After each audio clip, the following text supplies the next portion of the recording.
What up, my beautiful people? Welcome to the 11th episode of the Smart Alec Show podcast. Appreciate all the love, support, and listens through the first 10 episodes.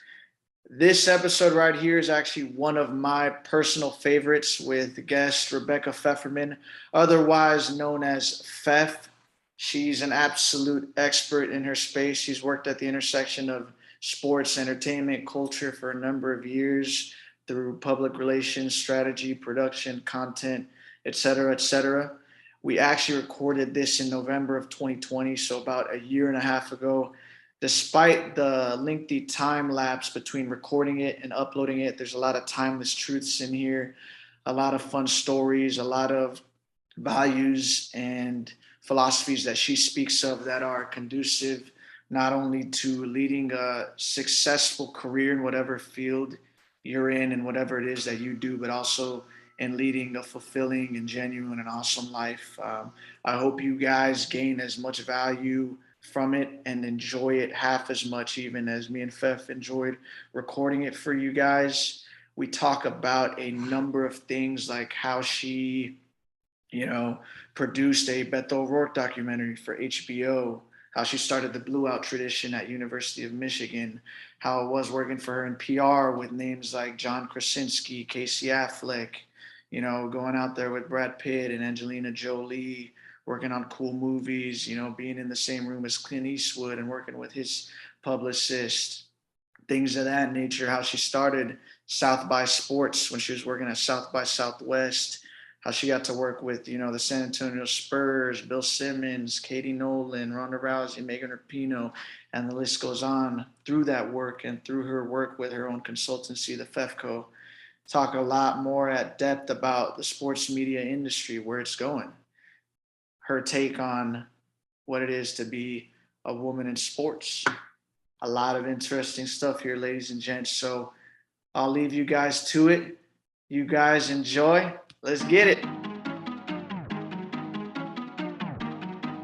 Smart Alec Show, baby! Joining us today, ladies and gentlemen, is someone who has led an incredibly successful and legendary career working at the intersection of sports, entertainment, and culture.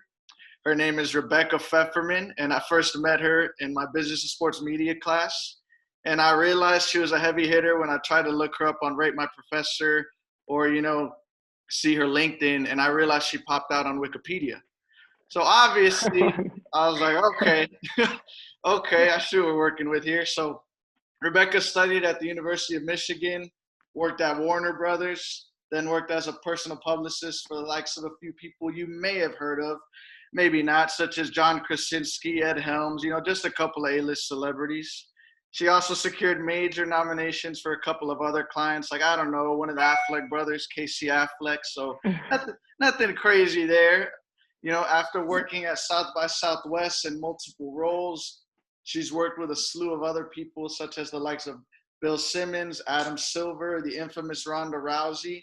And now she started her own company, the FefCo, and continues to do legendary work within, the sports and entertainment space. So we're so happy to have you, Rebecca, and thanks for taking the time out of your busy schedule to be here. Thank you, Alex. What an intro. I didn't know that I was on Wikipedia. So that's you to are. me. You popped out for the Beto O'Rourke documentary. Oh, yes. Yes, I Yeah. produced a documentary called Running with Beto that was on HBO in 2019. That's right. Very awesome. How was it working on the Beto documentary?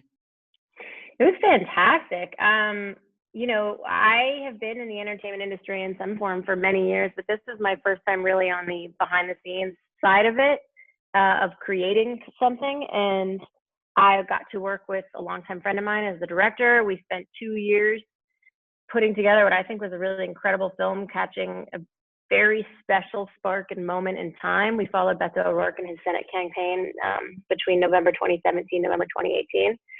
And so when we started filming him, we knew it was an important story, but nobody else knew who he was or thought he had a shot in hell or any of that. And we watched him, skyrocket into the super stratosphere while we were rolling. So it was incredible. I learned a lot about the production process and about documentaries.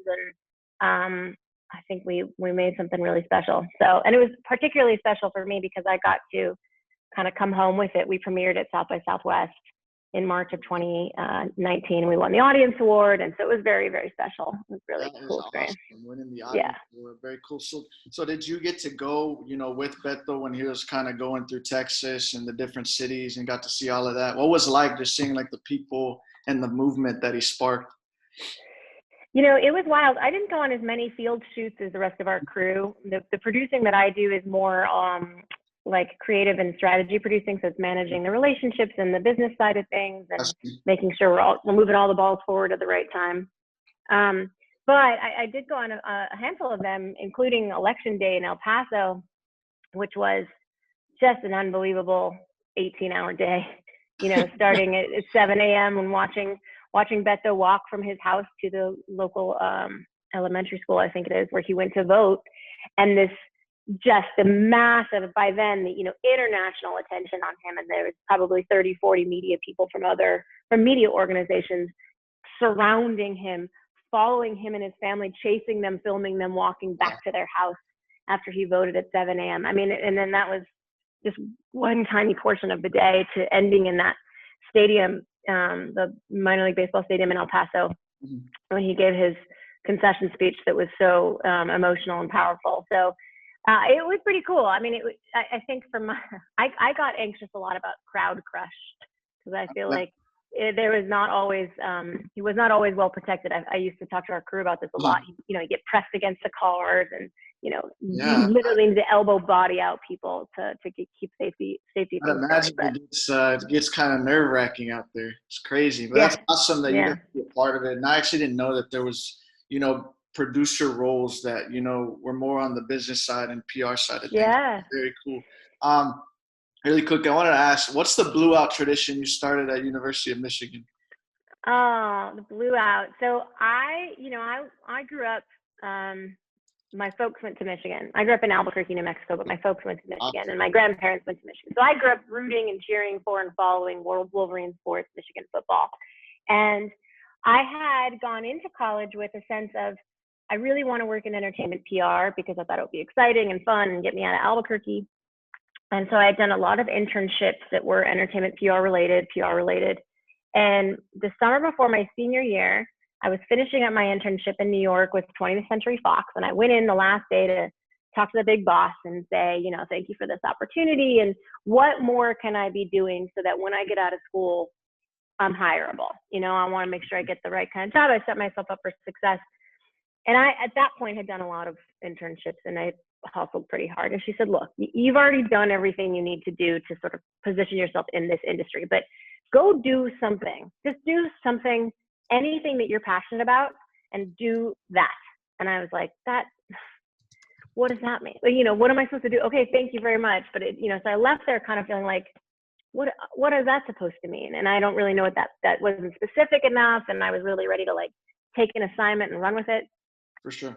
But I got back to Michigan. I started the year, and it was the second week of school, and I was in a class with a couple of friends, one of whom had just come back from visiting her boyfriend at Texas A&M, where Texas A&M has this thing called the Maroon Out. And she was telling us about it, and she was like, it was amazing. Everybody was wearing maroon. It was so powerful, all these things. And we said, why don't we do anything like that here? This is the biggest stadium in the country, one of the most storied fan bases in college football history, winningest program of all time. What are we doing wrong here? And so the three of us decided we were going to do it for Michigan. And just like that, snapped into action. And in, I think, 4 to 5 weeks, the game, we decided to do it for the biggest home game of the year, which that year was Michigan State, not Ohio State. It was, and we pulled together this movement around, we created the Blue Out, sort of, where it's go blue, go blue, beat MSU. I had a friend who was a graphic design student. He designed a logo. I wrote a press release. We knew somebody who knew the football coach and were able to get a quote from him, and then started this groundswell of movement. We started working with the athletic department. They supported us. We started connecting with the Alumni Association. They were helping us put the word out. I was putting on my PR hat and doing interviews with the Detroit News and all of these places. And we produced a T-shirt, and we were physically standing on street corners. We got volunteers to sell these T-shirts. We sold 4,000 T-shirts in 2 weeks on the corners of campus. and took, planning to use that money towards the next Blue Out. So, we ended up winning the game, and it was a really just incredible experience. And so that, you looked around the stadium, we went with blue instead of maize because we sort of decided it was going to be cold. More people were likely to have a blue jacket than a yellow one. It just works. It makes yeah. sense. So we did that, and then the athletic department saw what a massive success it was, and that there was an opportunity for that. And so then they decided to create a season T-shirt for the students that sold the season ticket packages. And I was on there, and I got invited to advise and sort of be on a committee with them the following semester, my last semester of college, to help shape what that would look like for the future of Michigan students. So it's a tradition that still goes today. Every year, the students can buy a unique season ticket T-shirt, and it's different every year. And I think they alternate. I think they do blue outs sometimes. I think they do maize outs. But I started that in 2002. Awesome. The coolest thing I've ever done, frankly. 18 years. So all my friends over at Michigan, all you Wolverines over there, you know who you have to thank. Rebecca, she's the one that started the tradition that's still going strong. So very awesome to have done that, in your undergrad career. Cool. Yeah, well, I tell you what, I mean, I told that story about my internship because really what ended up happening was that became this thing I was so passionate about. And I went to the mat for it, and I was taking 5 classes, and I was working at a restaurant, and I was doing this. Doing it all. And it was the most incredible experience. We made so much happen with it. And at the end of it, I had made this portfolio of all the press clippings and all the photos and everything about it. And I had it on my resume. And when I went out for my interviews, I had all these internships in entertainment and entertainment PR. And every single person who interviewed me said, "What's the Blue Out? Talk to me about that." And so I got to express something that I was passionate about, show that I have passion, so that I have follow through, so that I have, take initiative, and I'm a self-starter, and I know how to work hard, and I know how to make things happen. So by focusing on something that was topically really interesting to me and exciting to me, and I was very passionate, deeply passionate about Michigan football, I was able to then create a work experience that made me more hireable, that was more unique and set me apart, even though it wasn't about entertainment or entertainment PR. So after the fact, I was able to look back on it and go, "Oh, I know what she meant now. I know what she meant." Absolutely. And I think you made some good points there. Like for anyone listening that wants to get into the space, like showing that you have passion, initiative, and you can be a self-starter, and using that stuff to set yourself apart. I think that's huge. So thank you for that. That's an awesome story. And it's cool to see it. Like when you see it on TV, you see the games, and everyone's in Blue Out, to think that you're the one behind that. What do you think? Like, you see a game on TV, or you go back over to Michigan and maybe attend a game. Like, what do you think when you see that? Like, what's the feeling? Oh, just immense pride and joy. I mean, I think, to leave any kind of legacy anywhere is exciting, and to leave something that significant. And, my name will be lost to the annals of history, but that tradition will continue. And that is a big deal to me. And, so it just feels great. I'm incredibly proud of it. Again, it wasn't like an original idea, but no one had done it there before, so we ran with it, made it happen. You made it your own, and right. Those Aggies, we don't like them over there, so the Blue Out's definitely better than the maroon out they got. There you go. There you go. I definitely am very curious about the PR side of things, and kind of want to ask you about what that's like within the sports and entertainment industry. We'll kind of get to that in a minute, but I was going to ask you, next, like what was it like at Warner Brothers, and then working as a personal publicist, with all these big names in entertainment afterward? Well, I mean, it was so much of it was very exciting. I got out of college, I moved to Los Angeles, and immediately started working at a movie studio and working on some really big films like Matrix Revolutions. I think is the third one. That's the one that I worked on. Ocean's 11, Matchstick Men. Maybe it was Ocean's 12. I don't know. We had a lot of big movies, and I got to work on them, and it was really exciting. I'm coming from a small town basically, and this is all I've wanted to do is be in this industry and work in this capacity. Yeah. And so a lot of the work that I did when I worked at the studio was, I was an assistant, so it's just, I was hustling as hard as I could, and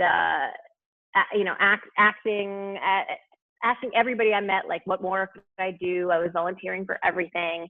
I had a really special experience where we were working on Mystic River, which was a film that Clint Eastwood directed that starred Sean Penn and Tim Robbins and a bunch of people.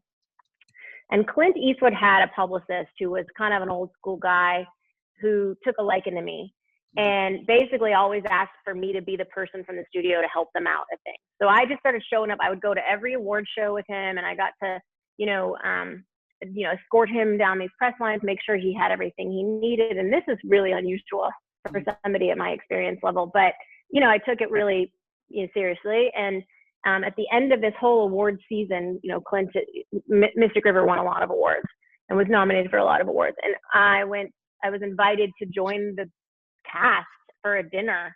And I was like, I'm not allowed to, I can't possibly. And I called my boss and she was like, go to dinner, it's fine. And so it had this really special experience, out the gate. And a lot of that came from the fact that I just, I raised my hand when somebody said, well, you work on the weekends. And I said, yeah, I'll do it. And then I got to meet Marco, who was Clint's publicist at the time, and that was that. And then, the thing about the studio that was so cool was that it was a fairly comfortable, stable job, but it also was very corporate. And so there was no real mechanism for advancement or quick advancement because it was sort of structured in a way of, well, you're an assistant, and then you're a junior publicist, and then you're a senior publicist, and then you're a director. So, and unless the people in those jobs above you were going somewhere, the opportunities weren't coming. You just had to sit and wait. And I was too hungry to sit and wait. And I felt like I pretty much figured out the job pretty quickly. And so much so that I was taking on new stuff to keep myself challenged. And an opportunity came up, with a personal PR firm. So instead of doing PR for the movies, doing PR for the actors or the talent. And I was not really particularly interested in that side of things, but I really liked this girl who was an assistant there, and we'd worked together on one of the movies we had that her client was in. And she said, just send me your resume and apply. I said, okay, fine. And then I got offered the job. I got offered an interview. I went into the interview and got it for the second interview. And I got offered the job, and I was like, oh shoot, now I have to make a decision. And ultimately I decided, I'd been at Warner Brothers a little over a year, almost a year and a half. And I realized I may not love this next job, but if I could do it for a year, I'll learn a lot more. I'll learn a different side of the business. I'll make new relationships. I'll develop different skill sets. And the worst that happens is I hate it and I get another studio job in a year. Right. And I had to take a little pay cut, but it was, 22. It's like, what is my cost of living really? So I did that. And I went over to this agency called IDPR, which was at the time and is still one of the sort of premier high caliber talent PR agencies in Hollywood. And I had a tremendous experience. They really trained me so well. I learned so much about how to handle relationships, how to handle talent, how to really make sure that you have the right priorities in terms of building blocks of utilizing PR to help your client succeed in work. It was not about making people famous. It was about using the right kind of press at the right time to help them get the kind of work that they wanted. Sure. And when you have that philosophy about it, and that was how I was trained, it really makes it a much more interesting proposition. And I loved the long-term nature of it. The fact that you're in a personal relationship with somebody and you are looking at the scope of their career and you're going, here's where you are now. Where do you want to get to?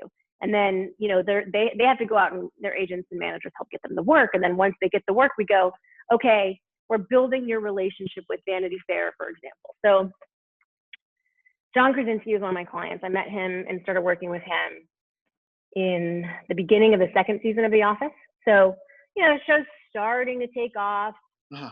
People kind of see him on the street and go like, oh, hey, you're that guy, but he really wasn't a big star or anything at that point.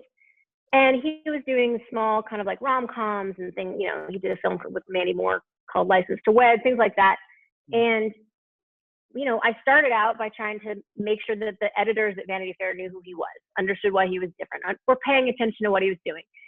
They're not going to cover John Krasinski for License to Wed, but then he got a film called Leatherheads where he was starring that George Clooney directed. And then because I've been doing this long-term seeding the play work, they were ready to feature him at that time in a bigger way. And so it's sort of like a layering and building block process so that then when John's in Vanity Fair, then he's getting seen by different kinds of directors who may hire him for different kinds of work, like Sam Mendes, who hired him for Away We Go. So, the progression was really exciting to me. It also was a role that they gave me very, very 360 access and perspective on the entire industry. And that's because you're working directly with talent, directly with agents and managers and other representatives, directly with the media, directly with the public, directly with studios and networks, directly with producers, writers, creators, directors. So the whole gamut of how the industry in the sausage is made and how everything works and how everybody fits together, you have a sort of nexus point to have a perspective on. So I love that part of it.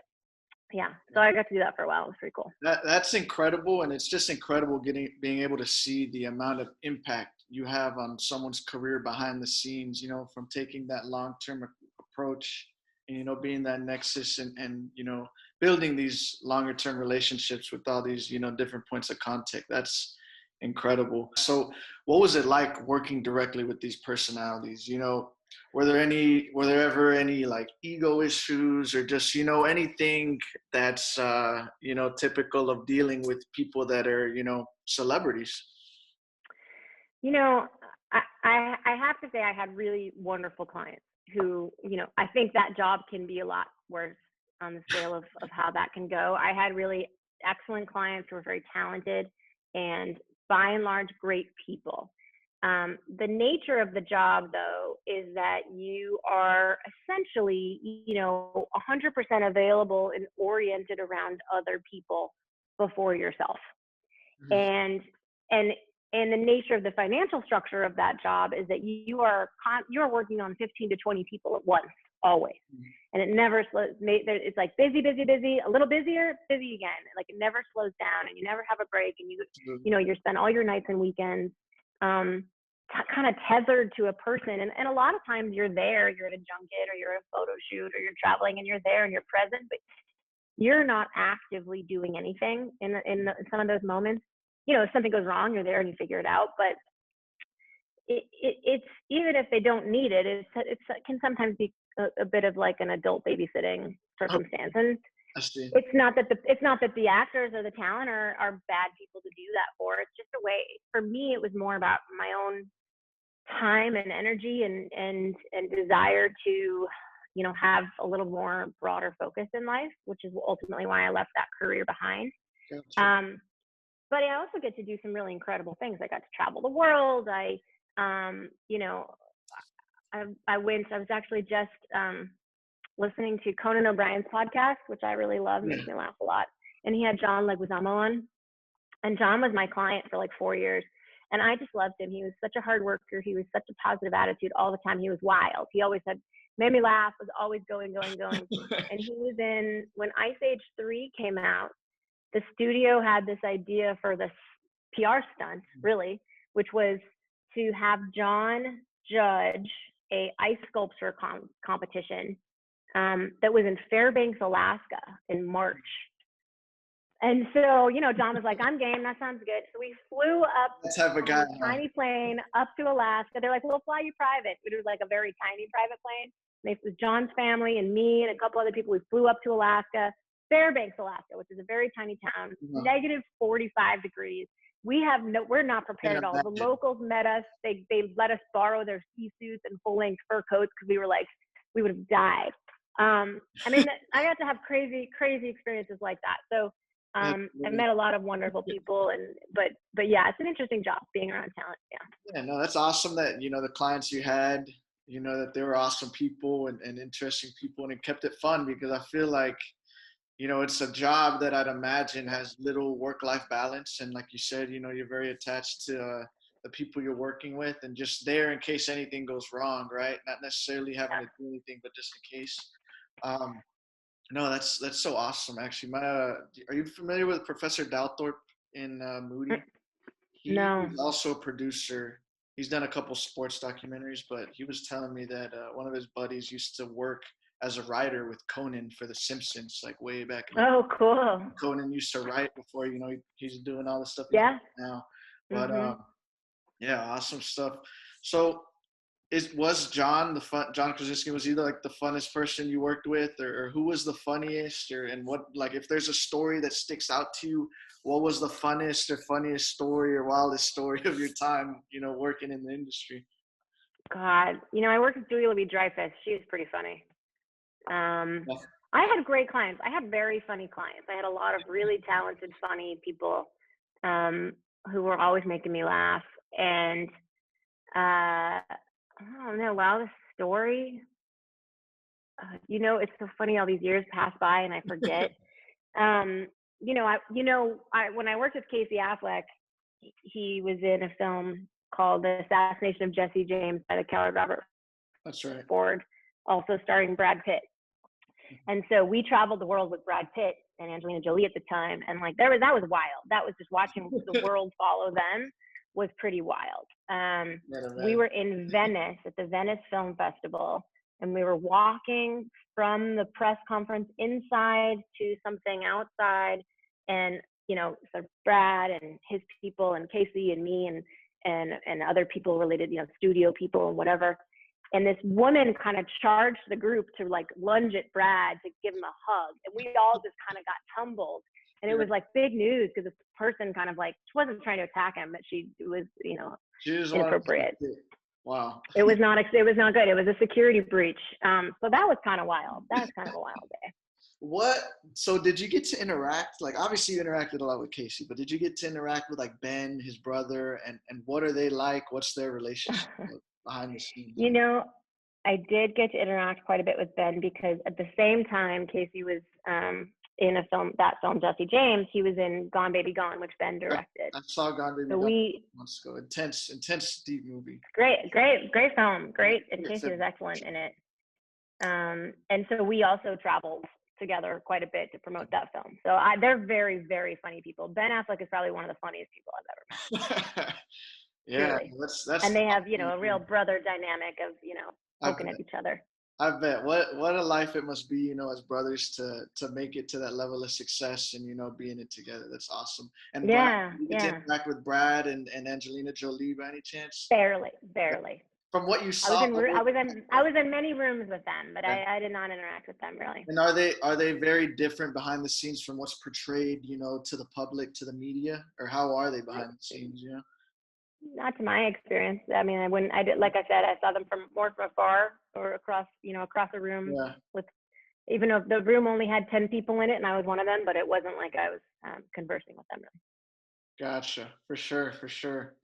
Wow. That seems like an incredible experience. That's awesome. Thank you for sharing. Sure. I haven't thought about these stories in years. It's sort of funny to. Yeah. It's all coming back to you. So moving on, right? So you went and started working for South by Southwest.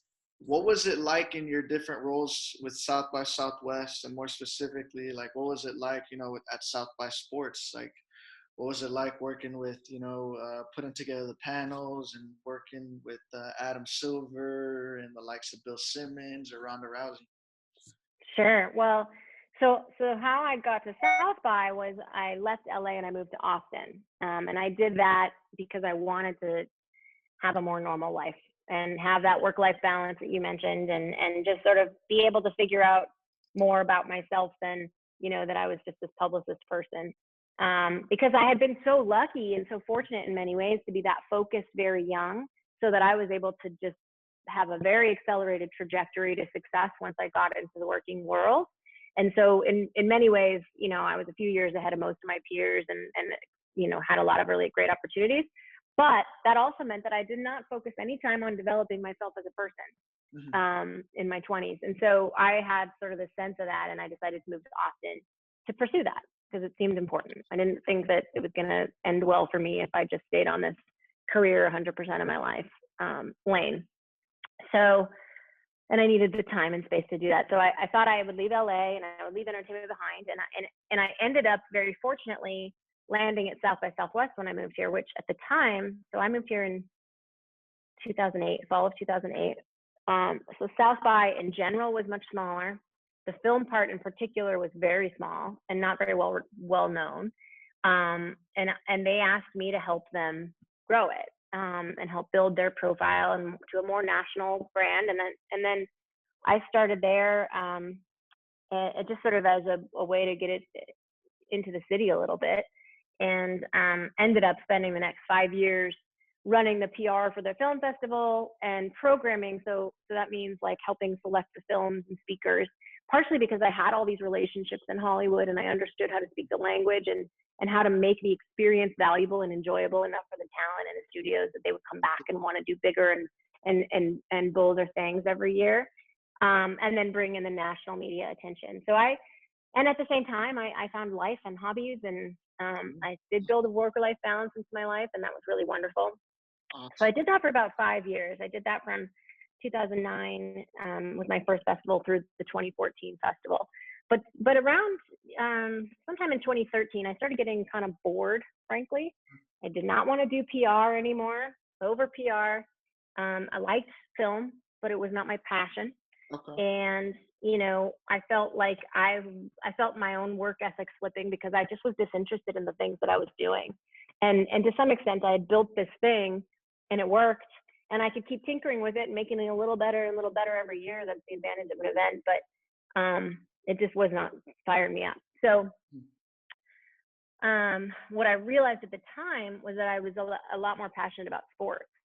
And so I thought, wow, like, how do I start working in sports, but stay in Austin, not make a lateral move, not do any PR anymore, probably not work in events because I don't really love working in events. And I looked around the room and it was like, that's not a thing. That doesn't exist. I can't completely change my career and change industries in one leap. But simultaneously, a guy named Steve Sable passed away. Do you know who that is? No, man, I don't. So he was the pioneer behind NFL films and sort of the creative visionary who led to things, the style of sports filmmaking that really brought in these kind of heroes and triumph and tragedy. And, you've probably seen iconic shots of a football, like knuckles tightening on the line and cold breath coming out in slow-mo. And that was NFL films and Steve Sable. And he passed away in fall of 2013. And I thought, oh my gosh, I love Hard Knocks. It's one of my favorite shows. This is the most incredible style of filmmaking. We got to do a panel on this for the film festival.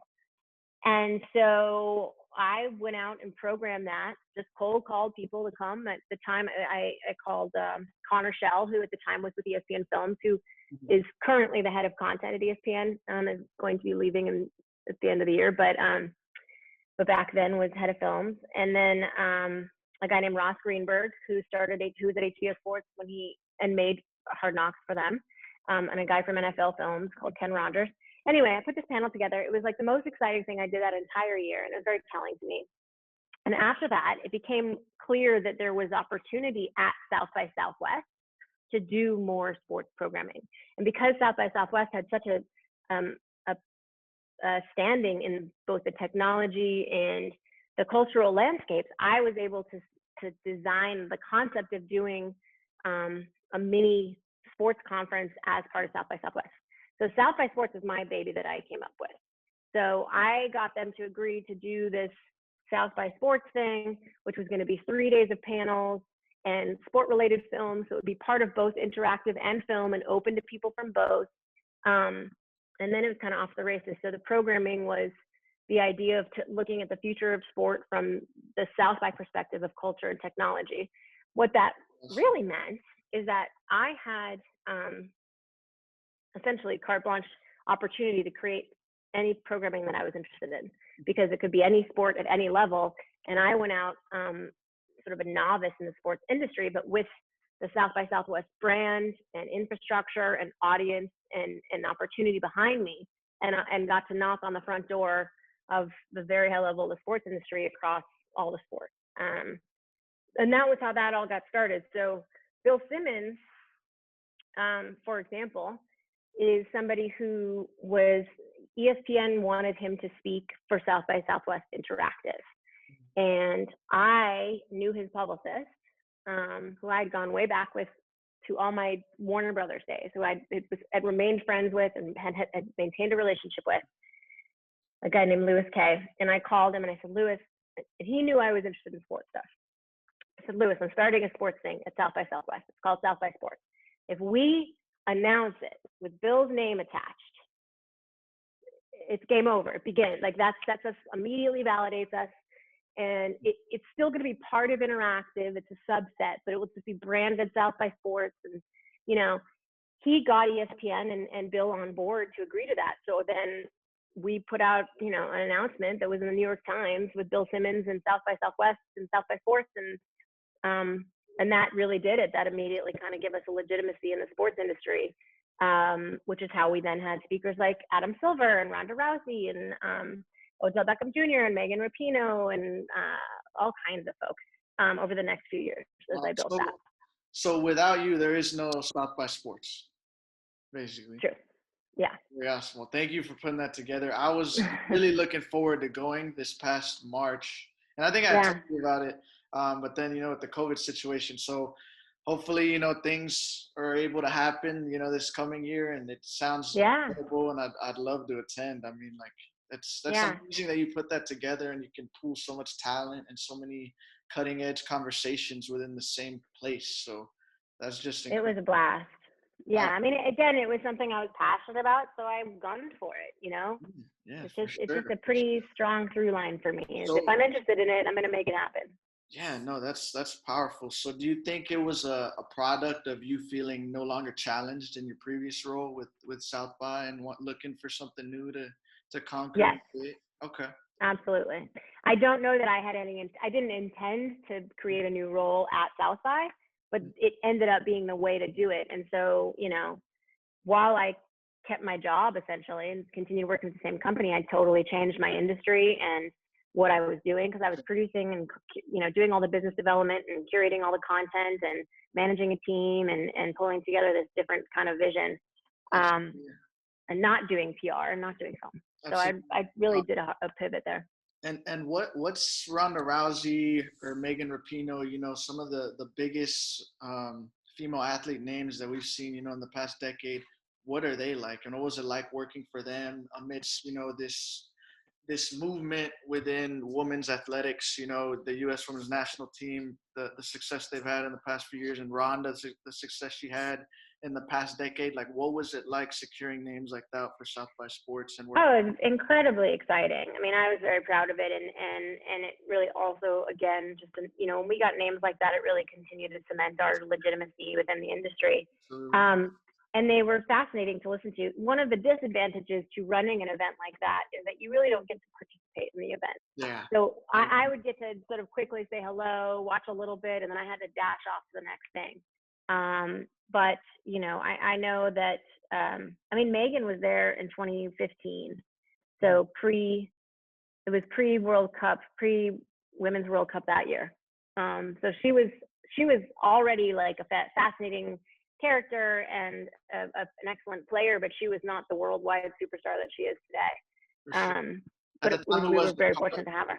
Carly, right? Carly Lloyd at the time was still captain. And yeah, it was like Abby Wambach was really the superstar of the 2015. Yeah, Abby, Carly, Hope Solo was still on the team. Alex Morgan. For sure, for sure. Man, that was just Sydney LaRue. Dominant team. Yeah. That is awesome. So to kind of take it back, I think you said some really important stuff in terms of like work-life balance, right? And you felt like in the early 20s you were working so hard that you had like learned so much for your career and set yourself up for you know, a great career in the industry, but you feel like you hadn't worked on yourself personally enough. Do you think that happens to a lot of people, you know, on the grind when they're young? And do you think it's something that needs to be addressed more? Like, you know, yeah, it's great to focus on your career, but also like the benefits of really discovering yourself personally. And what was that journey kind of like? In a word, yes, very much so. I think everybody should try to prioritize it. And I don't think it's just a young people thing. I think it's a bad habit that we have culturally. And, you know, on the one hand, I'm very grateful that I had the, you know, grind and hustle that I did when I was young and the focus so that I was able to, and I didn't mind it. I loved what I was doing. So it made it worthwhile. And all of that helped set me apart and move me up and provide me open doors for me I might not have had otherwise. But I think there's a way to work that hard and hustle and go above and beyond and set yourself apart while at the same time setting boundaries and making sure that you know how to like listen to yourself and carve space for the time that you need to recharge or have a hobby or connect with family. Because I just think, doing things that are not related to your work, I think we can get on a hamster wheel of just a perpetual, you're doing work to do more work, or you're doing socializing to help your work, or you only have your work to talk about. And I think that makes us a pretty boring and exhausting society, frankly. One thing I've worked very hard over the last 10, 15 years to do is when I meet people, when I interact with people, I don't ask them first about what they do for a living. I try to have interactions with people that are not about work at all. And that forces me to have to think about things that are not about work and express myself personally in a different way, and can help you connect, and it helps ground and remind you that, like, unless you're actually curing cancer, you're not curing cancer. Like what I did in personal PR, for example, some of my highest stress moments were about whether or not I got the first choice hair and makeup on hold for an award show, which is like so dumb, but it really matters to the client and to the experience. But like, let's keep things in perspective. And I think having other interests or relationships outside of your work, I think really does help provide a better sense of perspective and to keep that balance. For sure. No, those are some beautiful points, and it's beautiful, that you have that perspective and you can provide it to young people like myself about to break in and others. So, yeah, I think like you said, I think it's being able to talk about things outside of work or outside of career. It does allow opportunity, for a lot more like genuine connection and intentional conversation that you wouldn't otherwise have, So I think that was very well said, and appreciate perspective. Like you said, perspective is the biggest thing. It takes time. I will say the other thing with that really is that, the one constant in my career and my ability to accomplish whatever it is that I'm doing, whether it was PR or, running a conference or producing a film or whatever the hell it is I do now, teaching, is really being able to develop and maintain relationships in an authentic, genuine, non-transactional way. Absolutely. And, sometimes that doesn't mean that you can't have a relationship with somebody where you need something from them and they need something from you and you can help each other. But if that's the sole purpose or agenda of how you interact with people, those relationships aren't going to last. And then what will happen is when you're no longer useful to that person, they have nothing to retain for you. Exactly. So, as somebody who's changed jobs and careers multiple times, and often, I go from like a big name company to having to do something that maybe isn't as immediately eye-catching. It's one thing to make a phone call on behalf of John Krasinski. It's another thing to make a phone call on behalf of me. And whether somebody is willing to pick up and have that interaction with me has a lot to do with how I interact with them, unrelated to the work that we do. Absolutely. So that I am not just Rebecca from South by Southwest, I'm Rebecca. And then and people say, oh, you're not at South by Southwest anymore? What are you doing now? Or how have you been? And it's not just, oh, you can't help me at South by anymore, so I don't need you anymore. So that's the other thing I always try to advise people, is to really make sure that when they're developing relationships, they're doing it in a way that is about the relationship and not about whatever the transaction may or may not be, and letting those things develop more organically. I totally agree. Keeping it authentic and organic is a big thing for me, right? Like in doing this. And that's always my goal with networking or meeting other people, is just trying to do it genuinely and for the right reasons, like not trying to get something out of it transactionally, right? Right. And that's why I appreciate you taking the time to hop on this podcast with me, because in all honesty, like there's nothing, coming out of this per se for you, but you're helping me out, and this is just a genuine conversation we're having so that, others might be able to take value from it, right?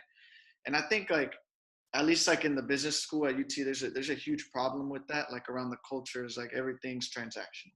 Everyone you meet, trying to get, jobs in like the big four in accounting or consulting or investment, it's extremely transactional. It's like a lot of extrinsically motivating, toxic stuff going on. And I was talking with a buddy about it the other day, and it's just like, doing things genuinely, meeting people and having genuine relationships in the long term, it's going to work out a lot better for you, because when there's nothing transactional about it anymore, those relationships are what's going to hold, and those bonds are what's going to pay off in that network. So that's why I just try to keep it genuine, and that's kind of my motto for doing things. And maybe in the short term it doesn't, go as well, but I think in the long term it's better for your brand, it's better for your career and your life. Maybe it does though. Maybe it does go as well in the short term. Yeah. I mean, you can't assume it doesn't. I think I'm glad you're thinking in that way. I think there's a lot of transactional people out there. There's a lot of transactional industries out there. And so, I have never fallen into those camps, but I also feel like there's that brings a lot of pressure to kind of conform. And if you're not doing those things, then what are you doing? If you're not growing, you're dying, whatever. There's so many business isms that are actually very stupid and useless, because you don't have to do that. You don't have to perpetually be on some, linear upswing. You gotta, this goes back to why, I originally left LA. And one of the things I've learned over the years is paying attention to myself. What do I actually want and need? I started my own company 4.5 years ago, and I had a lot of people come to me and say, okay, so what's your 5-year plan? Are you going to build an agency? You should be hiring other people. You can be taking on. And I said, I don't want to do that. You may want to do that. You may think that's what you need to do if you start a business. I don't want to. I'm comfortable with it. And that has worked for me, but it's hard when a lot of other people are externally trying to say to you, it's got to be this way. This is the right path. I will be the first person to tell you there is no correct path. There is only your path. There is only what you need in the moment that you need it. You make a decision based on that. That's going to take you the next step. And when you're in that next step, then you reevaluate again, and that's how you take one step after the other, and you keep ending up places that you need to be. Whether or not you meant to go there in the first place is kind of irrelevant. So, I have never, there's the only thing in my career that I did on purpose was work in entertainment PR. And everything since then has been an evolution of me figuring out what matters to me as a person and the life I want to live. Yeah, that's awesome that you've taken that approach. And honestly, I've talked to a few people that are kind of similar in it, that they just, take it one step at a time like that, based on, their goals in the moment and not what other people think they should do. And it always seems to work out. So that's awesome. Moving to the FefCo, what do you do at the FefCo, and what have you learned, working at the FefCo that you wish you knew? I don't know if I think I wish I knew earlier was that it's okay to not grind so hard all the time. Okay. It's okay to take a break. Yeah. It's okay to have a life. I think it's okay to not work with people you don't like, or for people you don't like. There are questions you can ask when you do work of how set up for success you'll actually be, decision-making power, who your direct, boss will be. There's a lot about that really impacts your day-to-day life and mental health and well-being that has nothing to do with what you do on a day-to-day basis task-wise in a job. And so I have learned to be smarter about spotting situations that I won't thrive in and not taking them on. It's not worth it. Awesome. But what I do, oh, sorry, I didn't mean to cut you off. Oh, no, you're good. I just think that's a huge trait, right? Being able to, like, I've heard, it's more important being able to say no than being able to say yes, right? So, I mean, at least for me, I still have to do a better job at identifying, when I'm taking on too much or when I might not thrive in a certain situation, and be able to just say no. It's hard when you're young and ambitious to want to take everything on, but some things just aren't for you, Yeah.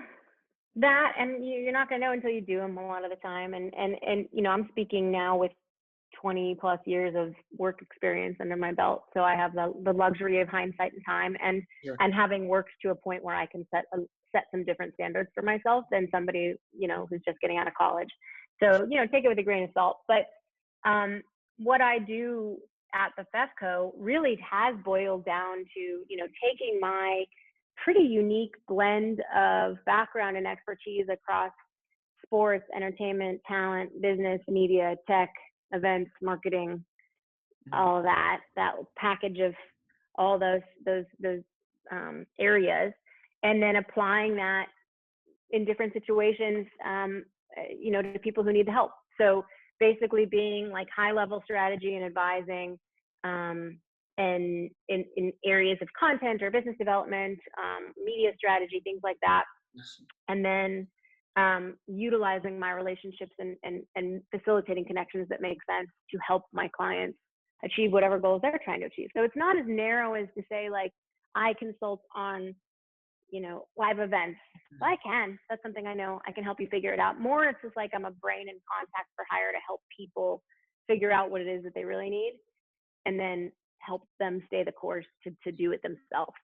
And then I also produce. So I produced that documentary. I have produced a couple of TV shows, and I'm in the process right now of developing a podcast series. So those are the kind of two things I do. Awesome. What do you have in mind for the podcast? Well, you'll have to wait and see. But it's a sports docuseries, and I think it's going to be really very cool. awesome. Well, y'all heard it here first. We'll be waiting for it. Yeah. I was going to ask, so, like, what's it like? I know you've done some work with, like, Katie Nolan or, like, Bill Simmons, what he's got going on at The Ringer. What's that like? Well, I think they're two people who have proved that they're very unique in appealing in their voices. And, Katie is at a different point in her career than Bill, but she's an exceptional talent. I've been around talent a long time, as you know, and she has an ability to be so fast and on her feet in how she thinks about what she's doing and what the content will be. And she's sort of a producer while she's a host at the same time, which is a very rare skill. And she's so funny and she's so creatively unique. And so it's just been fun to watch her brain work. I mean, she's often the smartest person in any room, and I include when I'm in the room with her. She's just got it. Wow. Yeah, no, I've watched the Katie Nolan show, big fan of Katie Nolan, and I'm friends with someone who used to work on her production team, in the Seaport office in New York City. His name. Oh, yeah? Who's that? RJ Sadev. Yeah, I know RJ. Yeah, RJ. Yeah, you know RJ. That's right. I forgot. He did tell me that you knew each other. Yeah, RJ's cool, and he's moved on, but he's at Colbert now, right? Yes, ma'am. Yeah, he loves it. He says it's a totally different vibe going on. I'm sure. It's like, I'm instead sure of being a small production team of, like, I forget how many he said it was for Katie. Was it like between 5 and 10, right? Yeah. Yeah, he said now there's like more than 50 people, working directly on one show, and it's just totally different. He says it's extremely hectic, but he loves it. He loves That's all great. the chaos going on over there. But yeah, I've gotta talk with him and get him to come on here as well. But yeah, you'll have to tell him I say hi. I always thought he was very funny. I definitely will. He's awesome. But yeah, he said he really enjoyed the Katie Nolan show, and that he just didn't know about like ESPN's commitment to it going forward and all that good stuff. Right. Which makes me sad, because it's like, I think ESPN should focus on that young demographic, and I feel like Katie's like the perfect person to, utilize to kind of reach that new crowd, the feminine, sports fandom, and just youth. And they have her on ESPN Plus, which is cool because a lot of the youth is going to go there over the top, right? But it's like, I don't know. I just think they could have used the show differently in the past, but that's just my opinion, I guess. But yeah. I tend to agree. ESPN's a complicated company.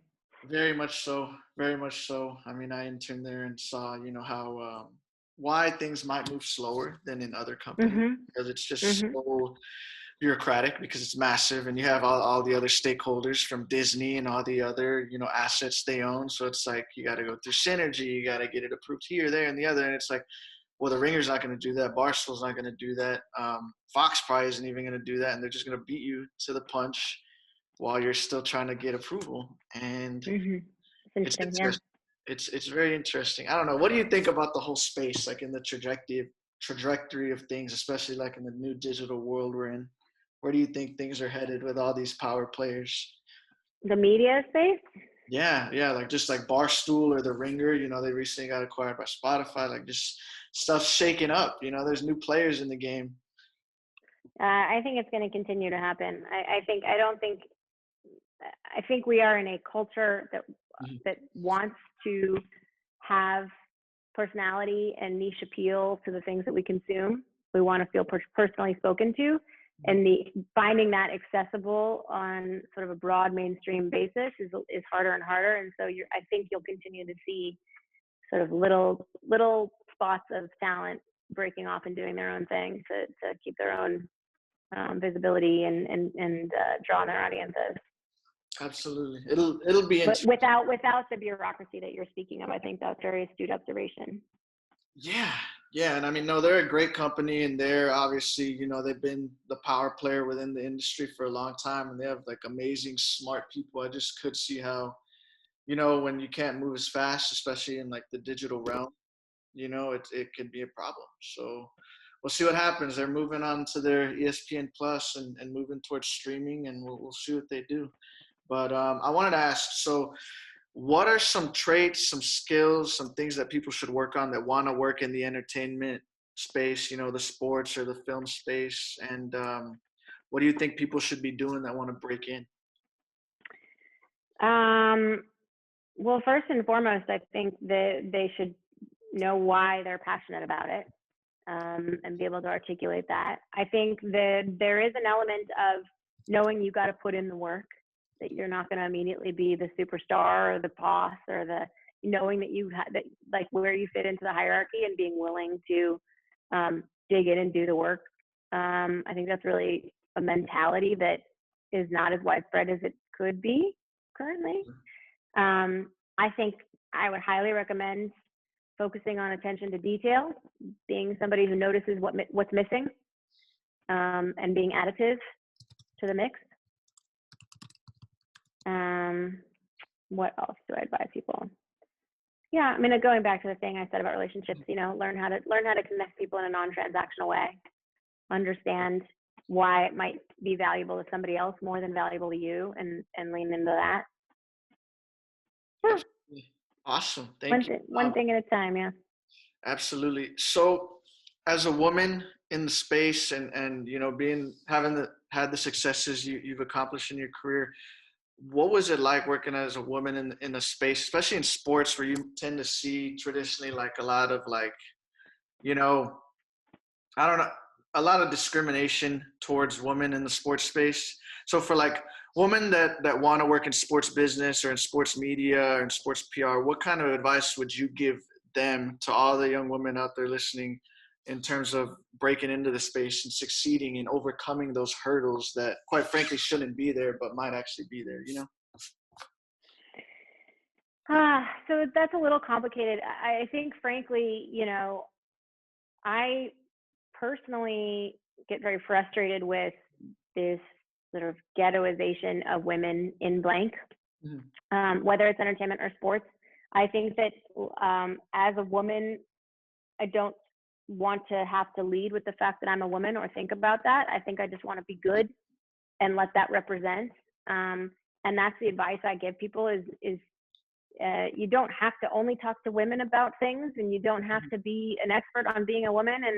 And you know, there is an element to just doing well, showing up and being good at what you do, that should and can speak for itself. I think part of the challenge, and this is not a knock on you, Alec, but I think, you know, one thing for you to keep in mind, and I think is sort of an interesting thought starter, is that, you know, I suspect that when you have men on this podcast, you don't ask them what it's like to be a man in sports. Sure, for sure.